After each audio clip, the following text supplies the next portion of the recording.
Hi everybody, thanks for joining our webinar today. I'll be starting up in 1 minute from now.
Okay, I'll get going now.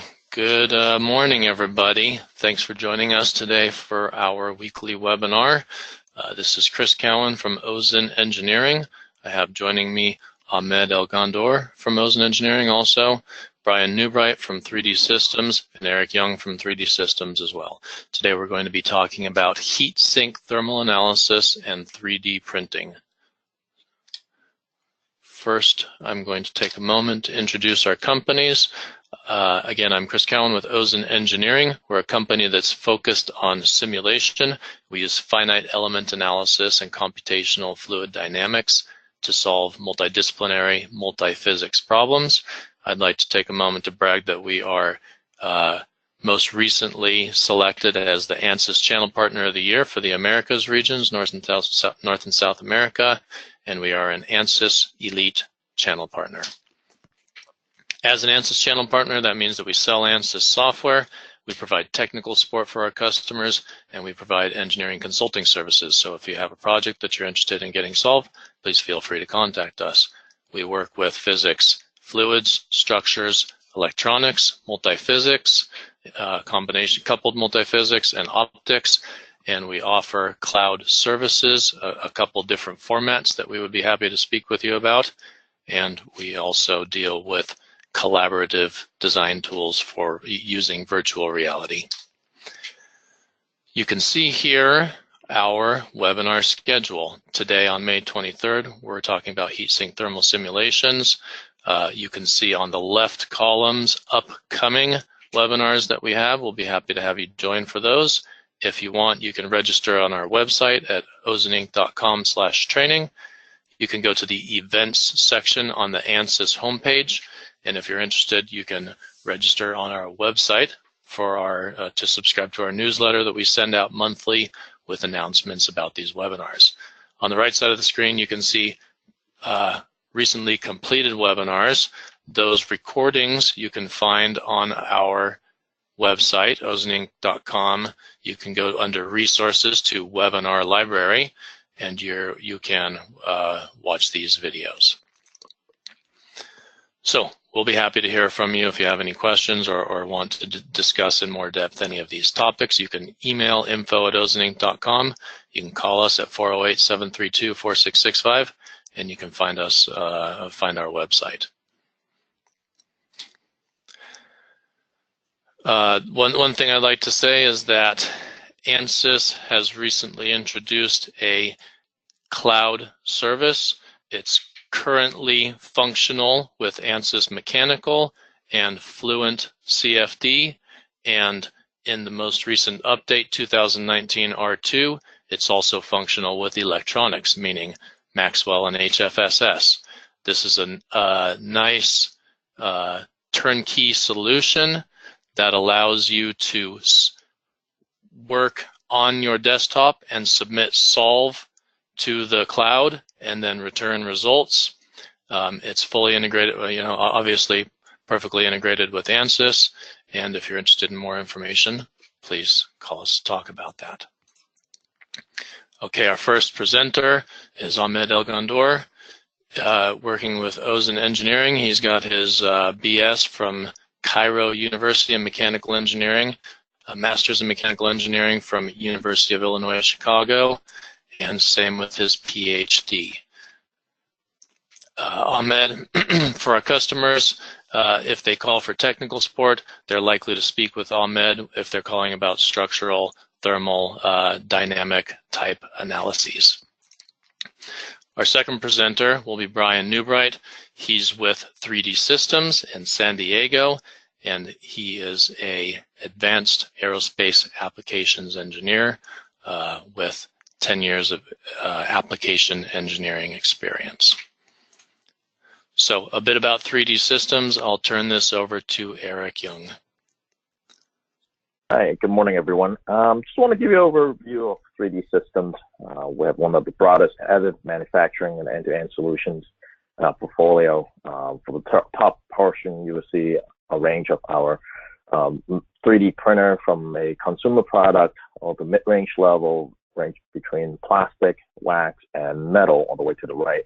We have the broadest portfolio in additive manufacturing, incorporating with in bottom with software from 3D printing software, manufacturing software, and 3D scanning software, and incorporating with our broadest range of materials options. So give you the broadest range in terms of applications and solutions for manufacturing. Next slide, please.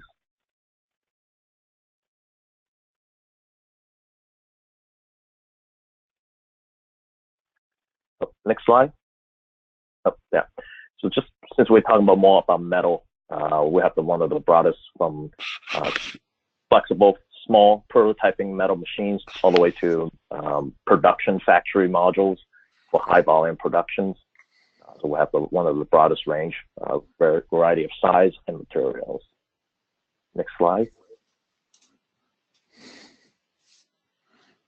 So upcoming, we have June 13. We haven't posted yet, but is topology optimization and how we incorporate with metal printing.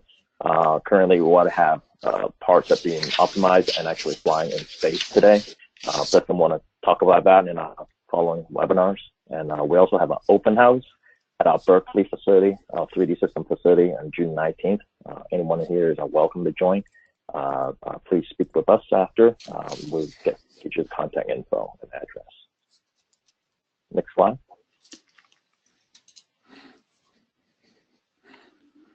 Okay, so that's all we have for this intro, and we can turn it over to Ahmed next, unless you have anything else to add.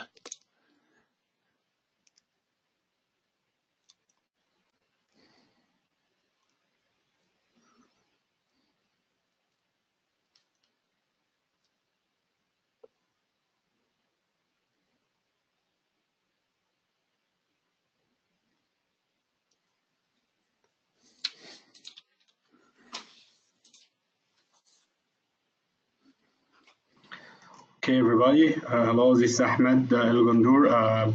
I'll be presenting the first part regarding the thermal analysis. I'm an application engineer with Ozen Engineering.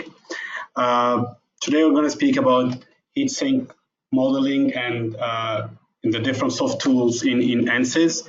Basically, in ANSYS, they have multi-products of different products you can use to perform your heatsink thermal analysis. I'm going to go over each one of them, like to introduce how usually you can do this.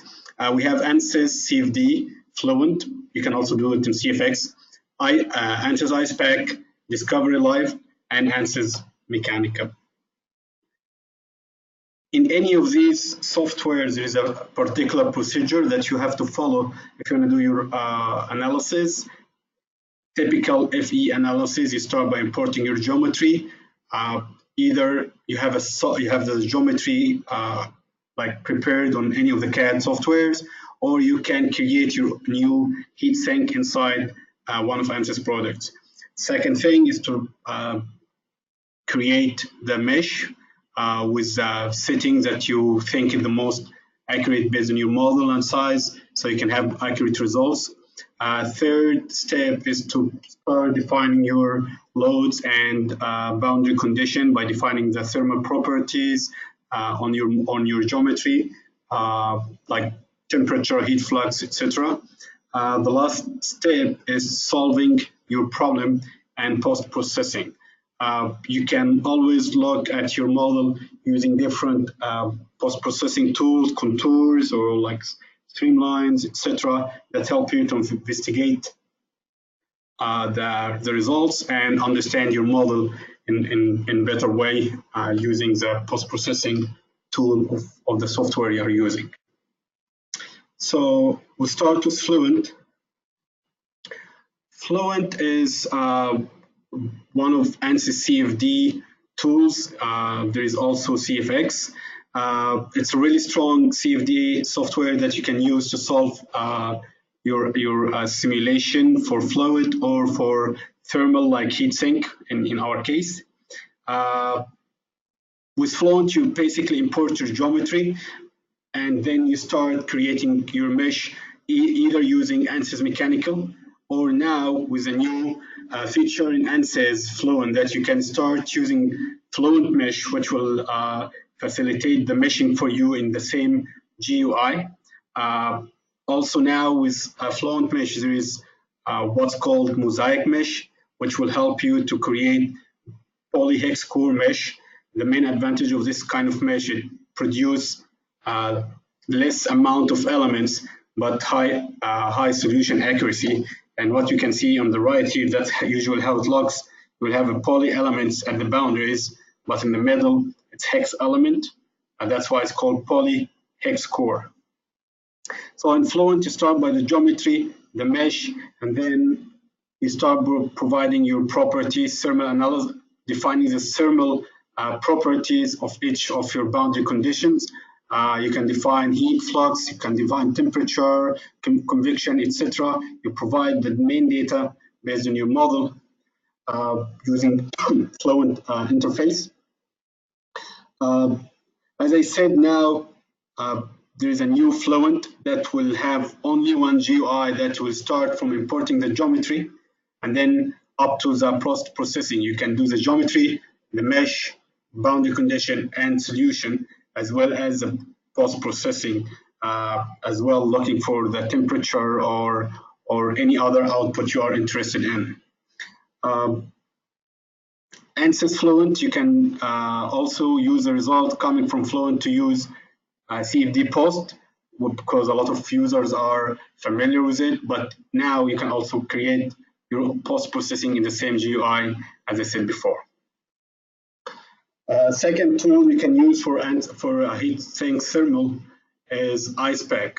Icepak is electronic cooling software that is very popular in the field of electronics, because it have a lot of built-in components that a lot of users needs in their daily uses, including heat sinks.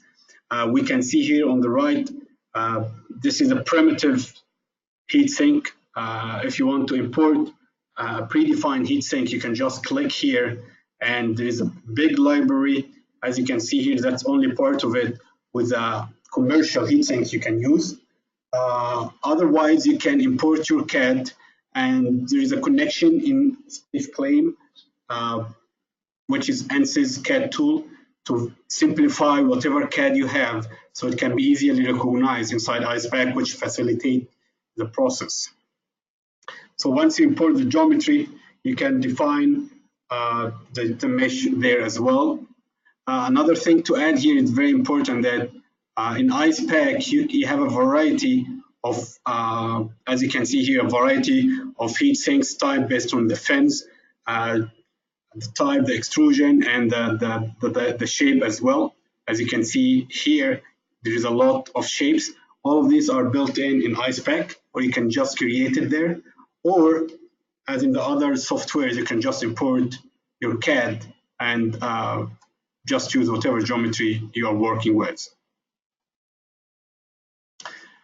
Icepak have a built-in mesh as well, which is very easy to use and easy to control the size of mesh as a localized mesh on the part of interest, and make it coarse when it's far from the area of interest. You can also solve it inside Icepak.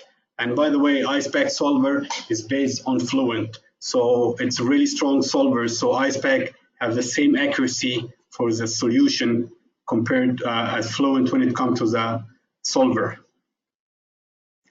Once you're done, you can also post-processing in Icepak, and this also gives the Icepak the advantage of starting from importing the geometry till the post-processing in the same user interface. You don't have to jump from a software to another. As you can see here, that's a simple system with a lot of component, including heatsink, and then post-processing shows the thermal analysis and the temperature distribution for the results. The third component, the third software is what's called DiscoveryLive. DiscoveryLive is one of the recent softwares that developed by ANSYS, and it's the fastest tool. It's basically few clicks and you get the results. You basically import the geometry, define the material, define boundary condition, and in no time you get your solution. Because it's DiscoveryLive background, like in the background, it uses the GPUs and benefit from the GPUs and generate mesh and solution in literally a few seconds. That's why they call it live, because you can also modify the geometry and you can get results. So it's literally you import the geometry in 1 click, 2 clicks to define the material and the boundary condition. Once you are done with this step, it automatically mesh and solve. It's very useful for the designers because it's a linear analysis, but in thermal analysis, it's mainly linear and also have transient as well. So it's very efficient as well for designers to test and explore a lot of new designs for heat sinks and develop and have better understanding on the effect of different designs on the result in literally few minutes compared to any other tool. Another feature that helps you if you're working on designing a heatsink is you can do a design of experiments in no time. Basically, let's say you have heatsink like this and you want to create like a hole to extend to increase the surface contact, or you can want to increase the number of the fins or the dimension or even the material. You can modify, you can play with this, and then you can make a design of an experiment table, and in no time you will have the effect of each change you made and give you an understanding which design would be the best and which one would be the worst case. So you can save a lot of time jumping on other software to do different CAD, different meshing, and different solution. So it's really cool if you wanna, if you have a lot of what if questions. So DiscoveryLive will solve this in no time. Last tool for us here is ANSYS Mechanical. ANSYS Mechanical is the main ANSYS tool, also known as ANSYS Workbench, which basically include both steady-state thermal and transient thermal. This is very straightforward, typical FE analysis. You import your geometry to that software, define your boundary condition, apply the mesh you are using inside in Mechanical, and then you solve and you have the post-processing as well. Also, one tool and one GUI to do everything inside ANSYS to have the results. So basically, as a summary of what I talked about, we have 4 techniques to do the analysis. It's ANSYS Mechanical, Icepak, Fluent, and Discovery. Geometry can be imported in all of them or created, but Icepak has the advantage of the primitive tools, which have a big library for including different commercial and complicated heat sinks. DiscoveryLive have the advantage of you can define the geometry and modify it live, and you have a result live by changing the geometry on the spot. The property applied on the heat sink directly in the mechanical analysis. You can also have heat sources if you want, but you can also apply it to the heat sink directly. In Icepak, you need heat sources, but you can also apply it to the heat source, main temperature, and other boundary conditions. For Fluent, you apply it to the heat sink and DiscoveryLive. The mesh, mechanical, Icepak, you can use the Icepak mesh, which is mainly it's organized to be like, like square elements, so it will make things easier and faster. Fluent use mechanical mesh. For DiscoveryLive, it's happen automatic in the background. You can only control it by making coarse or fine, but you cannot define like localized mesh, for example, or any mesh settings. The main element you use is state and hex in Mechanical, hex in Icepak, state and hex in Fluent, and it's unknown. You don't see it in Discovery, so you cannot select which one you would like to use. Post-processing in Mechanical, you have the post-processing. In Icepak, it has its own post-processing. Fluent, it has two post-processing, either Fluent or CFD post. And for Discovery, it has its own post-processing as well. And I think that's basically the end of the first part. So if you have question, you can either ask it now if you want, or you can ask it at the end of the total webinar. It's totally up to you. Okay, and with that said, I will transfer to Bryan. Bryan, you have the presentation on your screen, I would assume, or do you want to use mine? No, we'll just continue to use yours. Okay, all right. So now we'll move to the second part with Bryan from 3D Systems. Perfect. So thanks for the introduction. So I run our advanced application team for aerospace out of San Diego, California. And really our job is to help customers learn how to use 3D printing, specifically how to design for additive and what all that entails. And so as a follow-on to the presentation you were just watching, we've done a lot of work within my group to look at heat exchangers, everything from heat sinks to simple avionics cold plates, all the way up to bi-fluid heat exchangers, and really try to rethink the geometry to get to the same physical principles of heat exchange. And so really it's a good follow-on to anybody that's looking to get use out of their additive portfolio to make a heat exchanger. I will say, and again, when I launch this, it's when you start deciding your manufacturing process, your return on investment and the cost of the overall total cost of the product is the most crucial. And so very critical to fully analyze what it is you need from a physical stand-up or physical part of the heat exchanger. Are you concerned about weight? Are you concerned about lead time? All of those things come into play.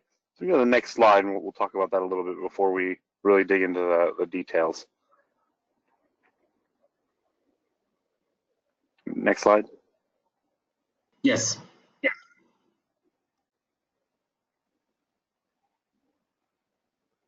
Great. So yeah, this is kind of as a rule for our group, we never give a presentation without talking about return on investment and cost. At the end of the day, that's what we're doing here. As engineers who work for companies, our job is to help maximize return on investment. And every single choice you make for a part has a cost.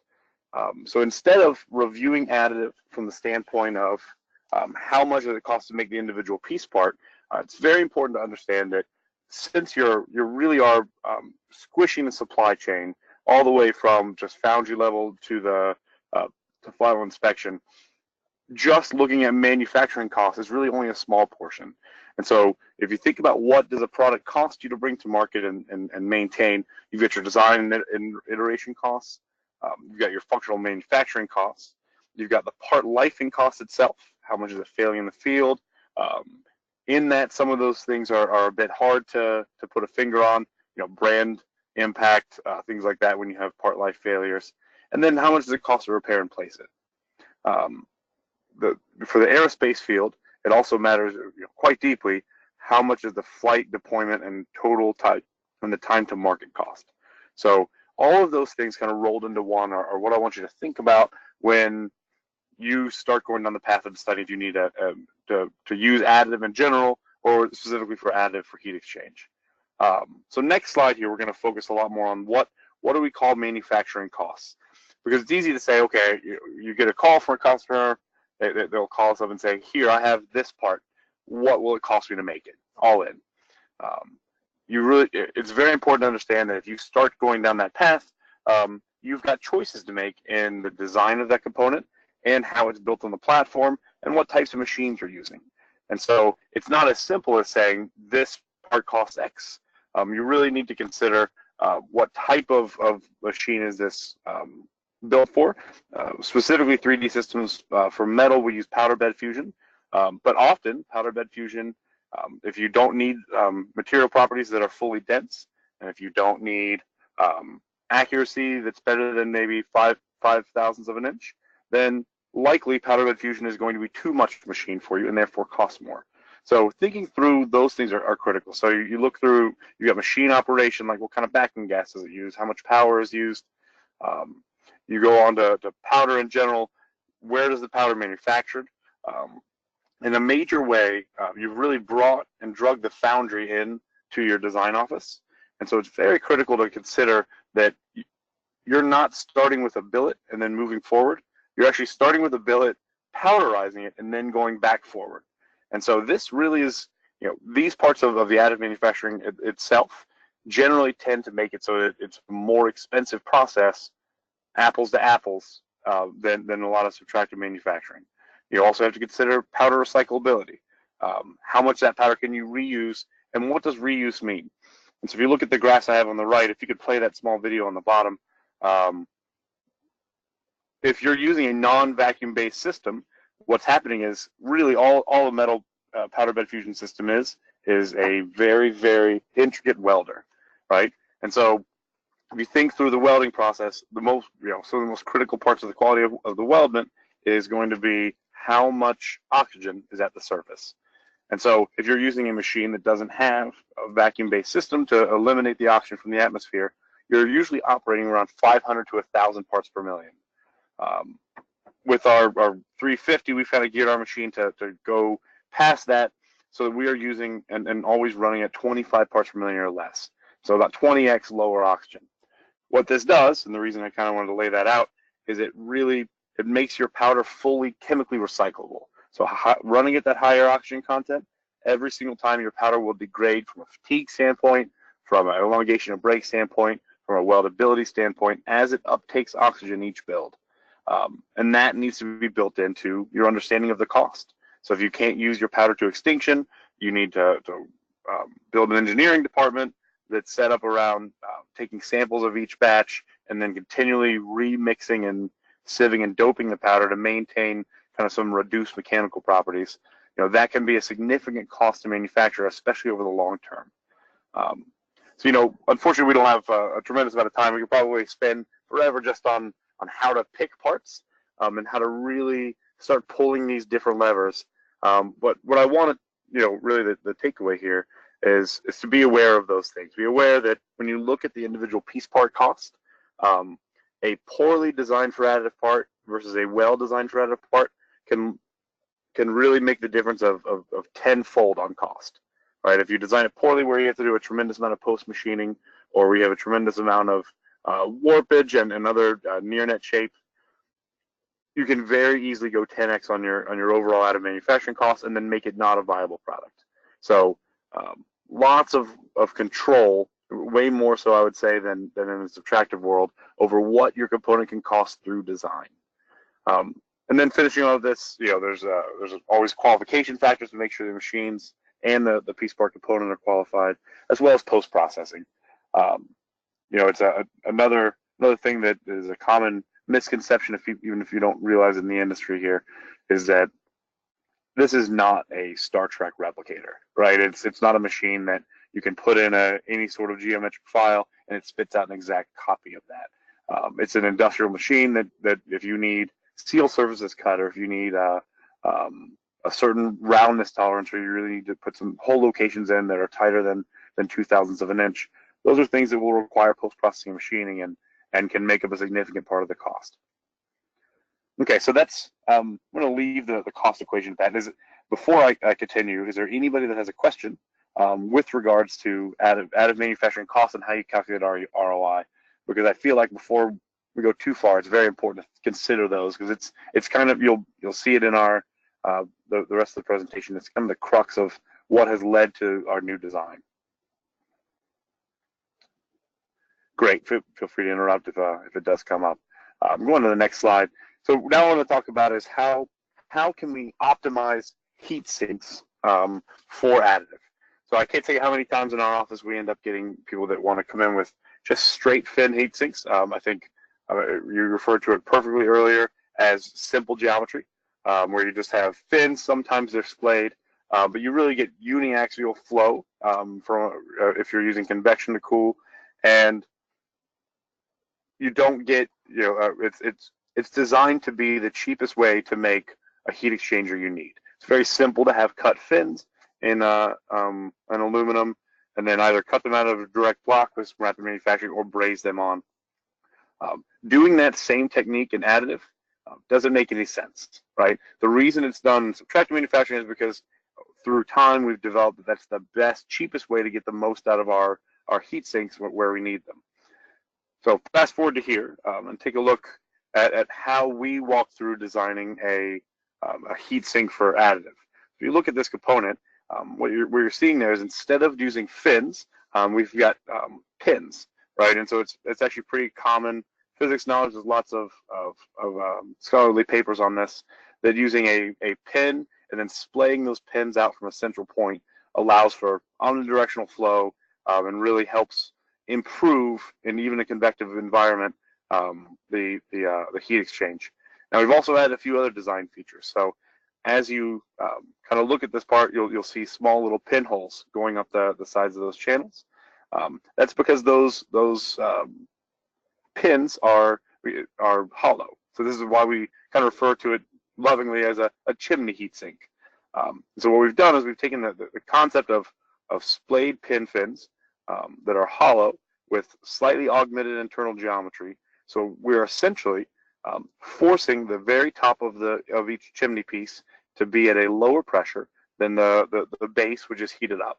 So having that pressure differential and maximizing that through the internal geometry being thinner at the base and then wider at the top, and also having those perforations. In this case, there's 4 of them up each individual chimney.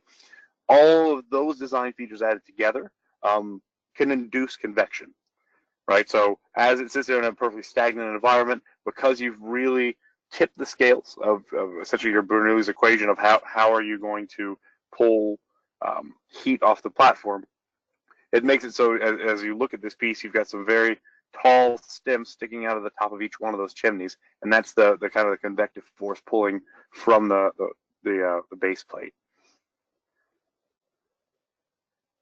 So what benefit is this, right? So go back one, stay on this one for a bit. So what's the benefit of that? We can make hollow perforated pin fin geometries in subtractive manufacturing. The reality is, though, we won't be able to do it as inexpensively. So now, traditionally, if you wanted to make a hollow pin fin piece, you would create each one of those pins fairly cheaply on a lathe, perforate them, and then do a braze operation. Now, this is where, and you're going to hear this several times, the common alloys used for these sort of components are aluminum 6000 series and 7000 series. It's important to note that in general, if you look at a data sheet and you look up T6 aluminum 6000, you'll get one value for thermal transfer. So it's around 200 watts per meter Kelvin. But the problem is post any braze operation, which is going to be common throughout what we're going to walk through next, brazing an aluminum substrate is going to end in a T4 condition, which means that just out of the gate, the additive powder that we use, ALSI 10mg, is about 12 to 14% more conductive, more heat conductive than brazed T4 aluminum. So just looking at it on the surface, you would say LSI 10mg is lower than 6000 series, but it's adding in those special operations, the post-processing, that really destroys the metal and makes it so that no matter what you've done, now with an additive product, you're at around 14% improvement. And in a non-convective environment, this sort of geometry can benefit you up to 44% in heat exchange. So somewhere in that 17 to 44% range, just by changing to this set of geometry in an aluminum is what you can see. So again, this is important if you need it, right? So if you have a weight issue, if you're right on the edge of how much design space you have for just conductive heat sink, and you may have to transition to a fluid-based cold plate. Objects like this, and geometry like this, or additive, can really keep you in a much less expensive realm. So let's move on to the next level of complexity. So up next, we're going to talk about cold plates. So the common, if you go to the next slide here, the common initial starting place for any cold plate, what's considered state of the art today, is called lanced offset fin stock. Now we have it's lanced because it's pulled to the side. They are offset from each other, and basically it's just folded aluminum brazed between two pieces of metal. The reason this is the state of the art is, quite honestly, it's the easiest way to manufacture very thin fins that allow for a pressure drop of the air to go through as much metal as possible. So again, if you start working on the additive world, you say, look, I want to get that benefit of not having to braze and use my T4 aluminum. And so the natural first start is to say, hey, let's build exactly what we have here. The problem is, if you're familiar with powder bed fusion, very thin, lots of very, very thin pieces can warp due to pressure from the blade pushing it over. They can shift. You can have some porosity, so you can't get as thin walls as you could with folded aluminum, especially not if your recoater is pushing around the bits of metal. And then as soon as you try to layer more than one lanced offset fin stock on top of the other, you now have orthogonal surfaces that for sure will be a tremendous amount of work to reduce porosity and make it buildable. So what we've done is, we go to the next slide, I'll walk you through kind of 5 iterations, piece by piece, how we ended up with our additive heat exchanger. So step 1, you want self-supporting surfaces, but you want to be able to build them in any orientation in the platform, which means you need to hit roughly that 45 degrees that you can build at whatever orientation, so that no matter what angle your heat exchanger needs to be built, it can be built and it can be self-supporting. Now, obviously, if you look at the picture on the top right, it looks fine. From the top left, from the airflow point of view, it's stagnant, right? So just having those 45 degrees based off those center lines is not going to get us to a surface area or to a geometry that makes sense. Also, we've significantly increased the surface area by having to basically stair step up a ladder as opposed to use a straight fin. So now we go to iteration 2. Go on to the next slide. What you'll see is that it really isn't necessary to not connect each one of those pylons, right? Anytime, again, you're going to do this at a separate angle, you're going to want every single part of this to essentially form a honeycomb that can build it at whatever angle, right? And so this sort of geometry here, no matter which direction you tilt it, you're always going to land around that 45-degree angle. As it's also kind of a software platform that we can apply that 45 degrees based on when you choose your build angle.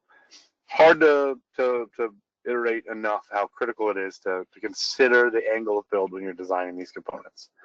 So now as you look at this piece, you'll see, again, still, you're at 44,000 meters squared as opposed to, or millimeters squared. You've almost doubled the volume of metal. And obviously that's going to double the pressure drop. You've got thicker bits of metal in there. It won't perform the same as your lanced offset fin stock. So go to the next slide, and you'll see where we went from iteration 3. So again, there's a lot of portions of this that are now not used surfaces, right? All of this is fully contained. The air is going to move really based on pressurization, and so those gaps in between each one of those individual straight passages are not necessary. And so what we've done is we've actually just essentially booleaned out and augmented several different types of holes all throughout the sides of that lattice. What that does is it gives you it pulls your surface area down, or sorry, your volume down to exactly where it was before. Kind of balances out that equation. So by the time we've gotten to iteration 3, if you look at the bottom left corner, we've got the same sort of flow area for the air to go through. All of that is augmentable by just adjusting the period of the lattice holes themselves. And then if you look at the bottom right, we've now essentially balanced out the equation, so it's 34% increase in surface area and volume, which means that's you're right on that scale where you've created an identical product to that earlier land offset fence stock. So now go to the next iteration, because it's always good to create something that's roughly equivalent and buildable in any direction. But now let's really take advantage of how we do additive, right? Being able to really maximize that surface area to volume equation within the lattice, having it buildable across really any build angle or orthogonal angles. Now applying texturing, since our machine can go down to it's 30 and then if necessary 20 micron build layers, this will allow you to really apply an overall texture. What this does is you can then begin to augment your pressure drops. You can then begin to augment how much heat is being exchanged across that platform. And as you see, numbers-wise, it's about roughly about 40% improvement in surface area to volume while not changing the rest of the components of your land offset fence stock. So what this kind of shows you is that instead of thinking through how can we rebuild what we do today and take advantage of it not being a blind braze, stopping there is fine, but it still doesn't acknowledge that those tall vertical fins are made because it's easier to fold aluminum. They're not made because it's easier to weld aluminum in that direction. And so understanding that you've got a platform that wants to build things like this, you can build some very dynamic latticey structures, but they need to self-support and not constantly be in the same place for the recoater blade. You can get the same benefit and then really double down on how you're ramping up your surface area to volume. All right, so let's move on to the next little piece here. Just trying to be cognizant of time. Just talking about lattice structures in general. So your general lattice, as people pull it out of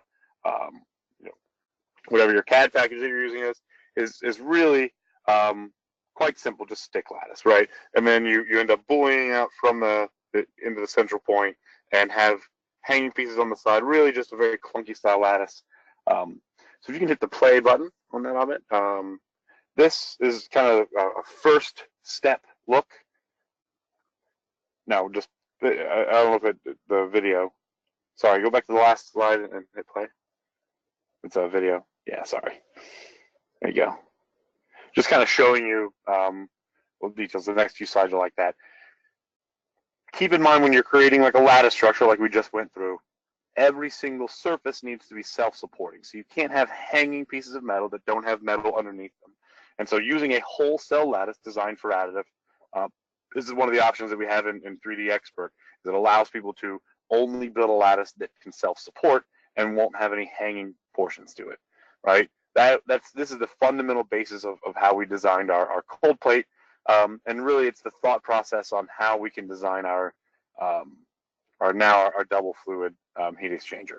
So walking through these lattices, going to the next structure, you can get a lot more advanced and start using things that are triply periodic. Again, go ahead and play. They're self-supporting. So this is just the Schwartz P lattice, right out of the box in 3D Expert. It's something you can apply to your component. Because you notice it's got some triply periodic lattice has some special features. Because of the way the geometry works, you end up with essentially multiple very separate passages, different than traditional lattice where your passages are all intertwined. Using a triply periodic lattice, you're able to have multiple passages that are separated. So go to the next slide. Now, if we take that same concept where we have separated passages internally, we can now take that triply periodic lattice and apply a texture to it. And so instead of being stuck with that initial, let's just push one fluid through and make sure that it hits as much surface area to volume as possible, now what we're able to do is take a lattice structure like this that naturally can have multiple internal passages, texture it as well, and then again get the same benefit of kind of a textured lattice with the ability to do multiple fluids. So taking this concept is really where we were pushing for, for the aircraft world. This is really majorly for air oil heat exchangers, fuel oil heat exchangers, things where you have multiple fluids that are exchanging heat with each other to to heat up the fuel for an aircraft or cool down the oil, or both. So if you go to the next slide, this is kind of where,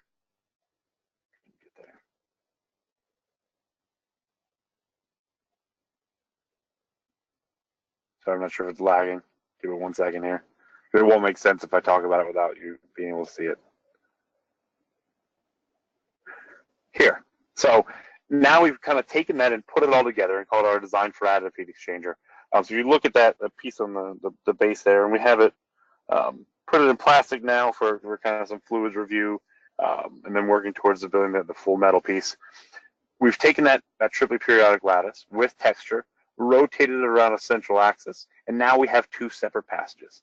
So both bits of fluid are now going to enter in their own cavity, separated by a 6 to 10 thou wall of aluminum, and really be able to maximize their heat exchange. And if you look closely, we didn't just take a simple, basic lattice structure. We also condensed it and squished it at the exit point, and then elongated the base. What does this do? Why would we do that? When you first have 2 fluids entering into a heat exchanger, that's when you have the highest thermal delta, right? So everything you're going to see on your ANSYS software is going to show that as you reduce the thermal delta between hot and cold, you're going to reduce the efficiency of your ability to exchange heat. Makes sense.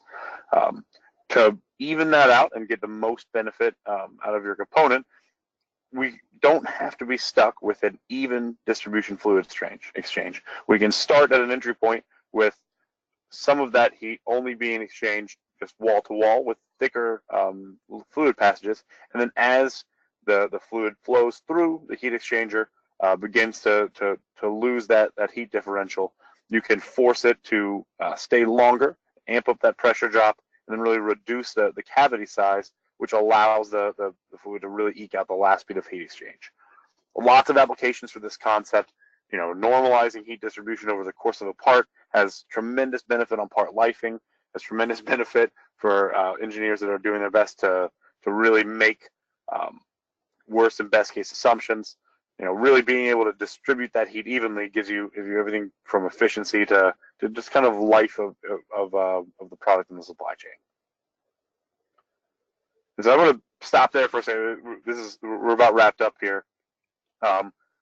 Really what I want to be taken away from looking at all this is, one, always consider the cost first, but consider the full cost of the component. Right? Consider how many pieces have you wrapped into one, how much have you simplified your supply chain, and if the answer is you haven't done that yet, re-look at your part and consider redesigning, because it's certainly possible to double or triple a CNC part by poor design and poor tolerancing. It is exponentially more challenging in DMP to avoid doing that. And so really being careful about how you lay out your design can have a massive impact on cost. And then the second takeaway is, instead of looking at a heat exchanger and trying to build it with a 3D printer, really should think about this across the board. The industry is very willing to start doing topology optimization for structures.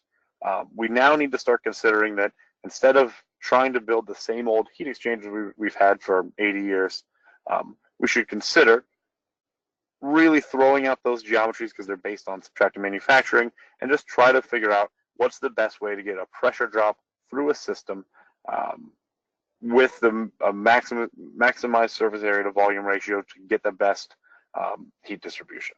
So this is really the thought process here, is to really throw out a lot of the ways you think things need to be designed.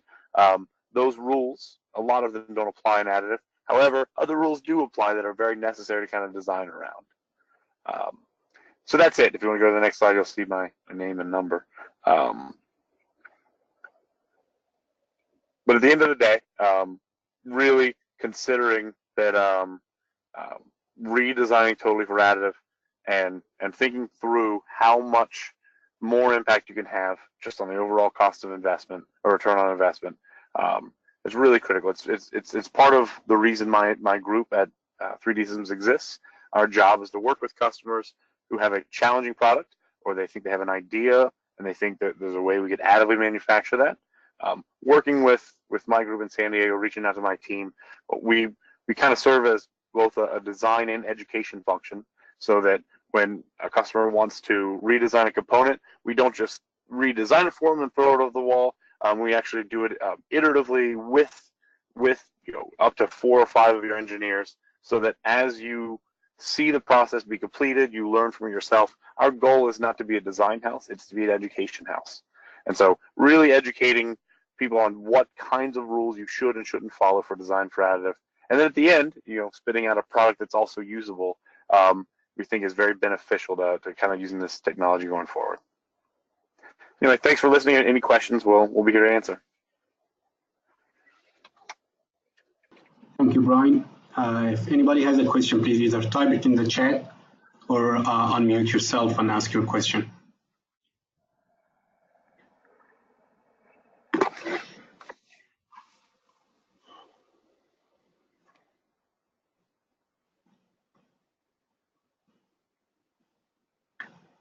By the way, the recording should be available tomorrow in case anybody have interested in the recording. It should be available on our website in a couple of days. We have a question here.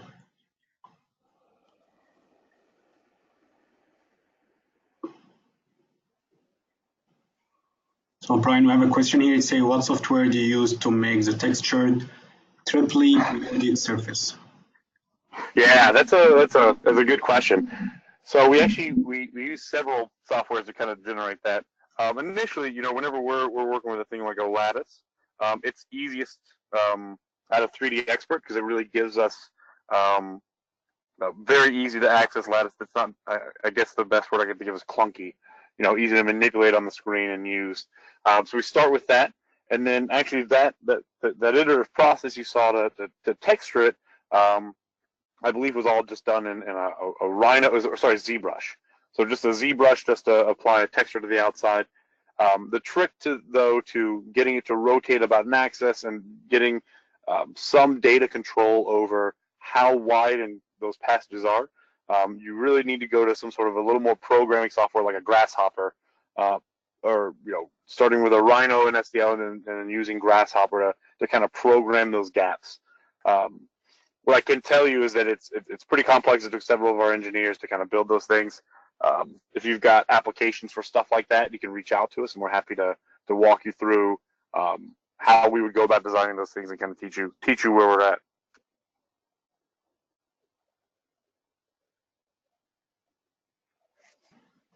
Here we have another, no, not new question, just saying thank you.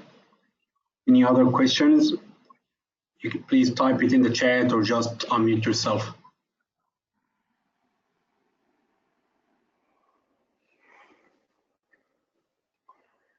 Okay, I mean, if anybody thinks of additional questions, we've got our contact information certainly for 3D as well as Ozen here. Yeah, let me put your info as well here.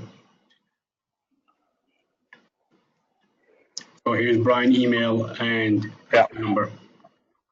And if you look it up, I'm the only Bryan Newbrite, so just type in the name and you'll be able to track me down.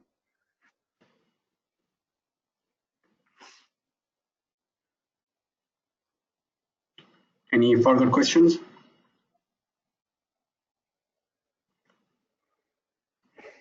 All right, I think we're good here. Thank you everybody for attending the webinar. Thanks Bryan and Eric from 3D Systems. That was very rich and useful presentation. As I said, the presentation recording will be available on our website in a couple of days.